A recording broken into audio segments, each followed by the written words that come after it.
बहुत समय पहले नर्मदा नदी के किनारे बसे एक छोटे से गांव में गौरी नाम की एक लड़की रहती थी। गौरी को नदी से बहुत प्यार था। हर सुबह वो नदी के किनारे जाती, पानी में अपने पैर डालकर बैठती और बहते पानी की मधुर आवाज सुनती। गांव के लोग कहते थे कि यह नदी सिर्फ पानी नहीं, बल्कि पूरे गांव की जीवन रेखा है। गांव में खेती का सारा काम उसी नदी के पानी से होता था। बच्चे उसमें खेलते, महिलाएं कपड़े धोती और मछुआरे मछलियां पकड़कर अपना जीवन चलाते थे। लेकिन समय के साथ लोग नदी की सफाई भूलने लगे। कोई उसमें कचरा फेंकता तो कोई गंदा पानी बहा देता। धीरे धीरे नदी का साफ पानी मटमैला होने लगा। एक दिन गौरी ने देखा कि नदी के किनारे मरी हुई मछलियां पड़ी है। वो बहुत दुखी हुई। उसने गांव वालों को बुलाकर कहा, अगर नदी ही बीमार हो जाएगी तो हमारा गांव कैसे जिंदा रहेगा।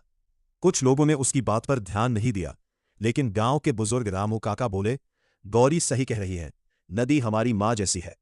अगले दिन से गौरी ने सफाई अभियान शुरू किया। वह बच्चों के साथ नदी किनारे का कचरा उठाने लगी। धीरे धीरे गांव के और लोग भी जुड़ गए। सबने मिलकर नदी में कचरा फेंकना बंद किया और किनारों पर पेड़ लगाने शुरू किए।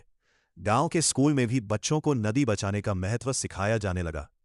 कुछ महीनों बाद नदी फिर से साफ दिखने लगी। पानी में चमक लौट आई और मछलियां फिर तैरने लगी। गांव के लोग बहुत खुश हुए। उन्होंने गौरी की मेहनत की तारीफ की और हर साल नदी उत्सव मनाने का फैसला किया, ताकि लोग हमेशा नदी की रक्षा करना याद रखें। एक शाम गौरी नदी किनारे बैठी थी। सूरज ढल रहा था और पानी सुनहरी रोशनी में चमक रहा था। उसे ऐसा लगा जैसे नदी मुस्कुराकर उसका धन्यवाद कर रही हो। उस दिन गौरी ने समझ लिया कि प्रकृति हमारी सबसे बड़ी दोस्त है।